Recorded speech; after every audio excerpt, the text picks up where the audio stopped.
Cincin tersebut sebenarnya milik Ratu Kidul, namun pada suatu ketika itu dipinjamkan oleh Ratu Kidul kepada Bung Karno supaya Bung Karno itu bisa memimpin negara Indonesia dengan baik. Halo, welcome back to Mister. Beberapa minggu yang lalu nih lagi booming berita tentang kabar Raja Belanda itu berkunjung ke Indonesia untuk meminta maaf atas penjajahan Belanda zaman dulu. Nah, setelah dapat artikel itu tuh, aku baca nih artikel-artikel yang lain dan aku tuh nemuin berita yang cukup luar biasa terkait dengan presiden pertama kita ini, yaitu tentang berita bahwa beliau itu berkali-kali lolos dari maut yang ada di depan mata lah, ibaratnya sekaligus benda-benda yang dipercayai oleh banyak orang sebagai guardian angel dari presiden pertama Republik Indonesia. Hal-hal semacam inilah yang selama aku hidup sampai sekarang ya itu seringkali diceritakan oleh mendiang kakekku dan juga bapakku itu, jadi kayak ya fans fanatiknya Bung Karno lah. Nah, sedangkan aku, walaupun aku tuh nggak fanatik, tapi aku sangat bangga gitu punya bapak proklamator yang pernah menjadi presiden pertama bangsaku. Jadi aku tuh kayak bangga sebangsa dengan Pak Karno ini.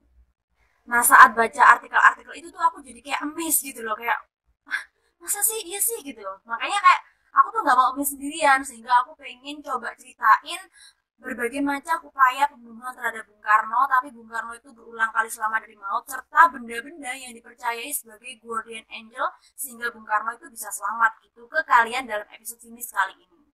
So, gak usah kakek ngomong, let's begin to the case.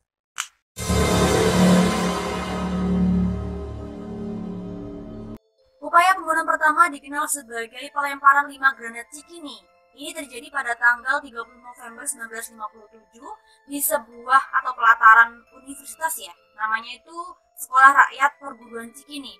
Pada saat itu Bung Karno akan masuk ke dalam mobil kan. Tapi ketika akan masuk itu tiba-tiba beliau dilimpari 5 granat gitu. Granat men, bukan batu ya. Jadi ketika mau masuk langsung dilimpari granat dari berbagai macam arah. Tapi Bung Karno selamat. Bung Karno-nya memang selamat, tapi 10 pengawalnya itu meninggal karena akan jadi tameng hidupnya Bung Karno gitu kan. Dan dilaporkan ada 100 orang terluka akibat insiden tersebut yang dilakukan oleh Gerakan Pemuda Islam Indonesia. Seorang pemuda yang sangat cerdas bernama Daniel Maukar yang berprofesi sebagai seorang pilot, namun sayangnya dia di brainwash dan direkrut oleh Permesta, yaitu Perjuangan Rakyat Semesta, untuk mengemudikan pesawat jet MiG-17 pada tanggal 9 Maret 1960. Jadi pesawat ini adalah pesawat yang ditugaskan untuk menyerang dan membunuh Presiden Republik Indonesia yang pertama, Presiden Soekarno. Walaupun pada dasarnya Daniel Maukar ini berhasil menyerang tangki minyak Tanjung Priok, menyerang Istana Bogor, menyerang Istana Merdeka, namun misi utamanya untuk membunuh Presiden Republik Indonesia yaitu Bung Karno itu gagal. Karena pada saat kejadian, memang Presiden itu sedang ada di Istana Merdeka. Tapi nyatanya, Presiden berada di gedung lain yang berjarak 20 meter dari Istana Merdeka. Is that lucky? I don't know. Upaya pembunuhan terhadap Bung Karno selanjutnya terjadi pada saat kunjungan Perdana Menteri Rusia atau Uni Soviet ya saat itu, Nikita Khrushchev ke Indonesia.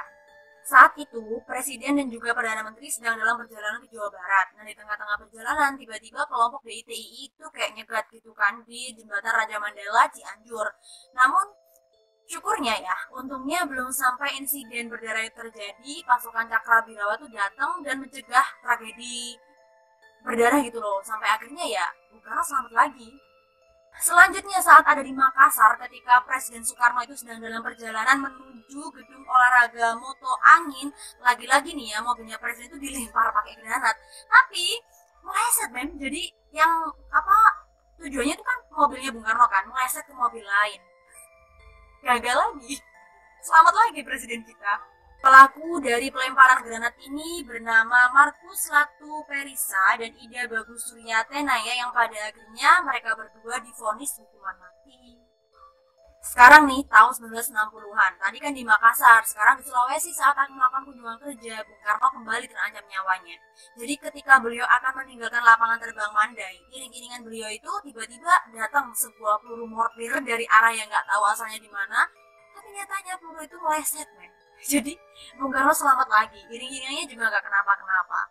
Dan ternyata pelakunya itu adalah anak buah dari kelompok DITII, yaitu Kahar Muzakar. Like waktu mencegat di Cianjur itu gagal, sekarang mau nembak. Ternyata pelurunya meleset lagi.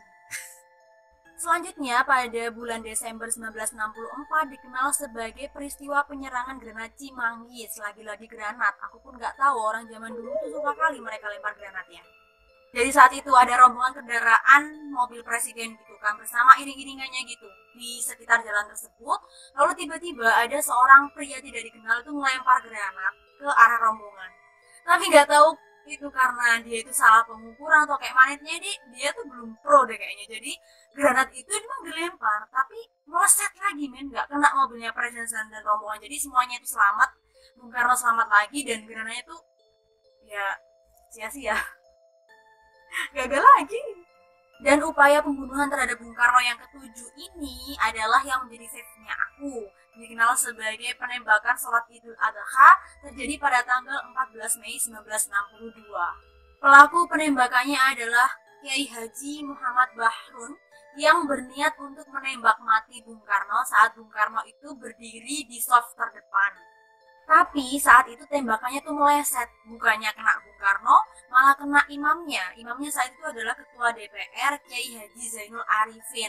Nah, kalau dalam keterangan ini kan meleset gitu ya. Cuma dalam beberapa artikel, menurut keterangan dari pelaku mengatakan bahwa saat akan menembak, pelakunya itu membidik Bung Karno gitu kan. Tapi ketika akan dilesatkan itu peluru, tiba-tiba ada dua Bung Karno. Makanya pelakunya itu langsung bingung gitu kan. Dan ketika dia menembakkan pelurunya, ternyata yang kena bukan Bung Karno, tapi imam sholatnya. Kenapa aku bilang ini adalah fave-nya aku ya, karena ada bau-bau mistisnya gitu lah ya. Ada bau-bau amis, namanya finis. Mistis.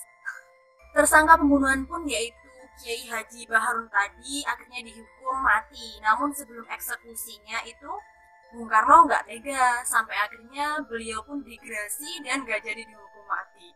So itu adalah 7 pembunuhan, upaya pembunuhan yang cukup terkenal terhadap Bung Karno, tapi Bung Karno selalu selamat. Namun walaupun cuma 7, menurut kesaksian dari putrinya yaitu Megawati Soekarno Putri, itu ada sekitar 23 upaya pembunuhan. Nah, whatever is it, yang jelas ya seperti itulah. Nah, pertanyaannya, kenapa sih kok orang-orang itu pengen ngebunuh Presiden Soekarno dan sebagainya, itu nggak akan kita bahas di sini. Tapi yang jelas, ketika kita ngomongin 7 upaya pembunuhan Bung Karno, tapi Bung Karno selalu selamat, itu pasti orang-orang bakal kayak mikir gitu kan, kenapa nih Bung Karno kok bisa selamat terus? Terlebih, kalau misalkan ada orang yang setiap harinya itu membicarakan mistis, percaya dengan hal mistis, pasti langsung gitu kan, wah Bung Karno tuh punya pusaka nih sampai bisa selamat berkali-kali mau dibunuh gitu kan. Nah, sekarang kita bakal ngomongin benda-benda yang dipercaya oleh banyak orang sebagai guardian angel dari Bung Karno yang bisa menyelamatkan Bung Karno dari berbagai macam upaya pembunuhan.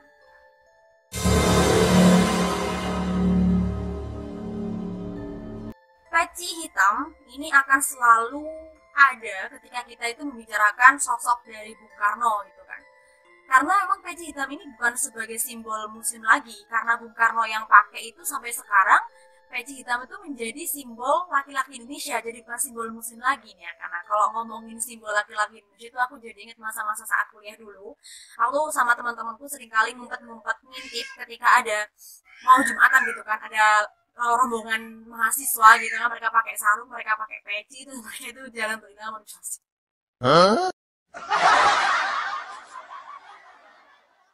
Seperti yang aku bilang tadi, kalau misalnya kita itu ngomongin Bung Karno, pasti kita bakal ngomongin peci hitam. Soalnya peci hitam itu selalu melekat gitu kan di sosoknya Bung Karno, dan sudah menjadi trademark dari Presiden RI pertama itu. Banyak orang itu yang mengatakan ya cuma sekedar peci, tapi juga nggak sedikit yang percaya bahwa peci hitam milik Bung Karno itu memiliki kesakralan gitu. Bahkan kesakralannya itu dianggap sebagai jimat membawa kebaikan. Ceritanya gimana sih kok bisa orang-orang itu berpikir bahwa peci hitam itu punya nuansa sakral gitu? Karena awalnya itu presiden itu kan pelesir apa sih? kunjungan ke negara Mesir. Nah, karena ini sudah menjadi ikon dari Bung Karno, ya dipakailah peci itu. Nah, ketika sampai di Mesir ternyata Bung Karno tuh bukan diteriak ya, teriaki bangga gitulah. Ahmad Soekarno gitu, Rek. Nah, setelahnya gitu Bung Karno itu kan bertanya-tanya gitu kan, ngapain di depan nama aku dikasih Ahmad gitu, nama aku kan Soekarno ini kayak gitu.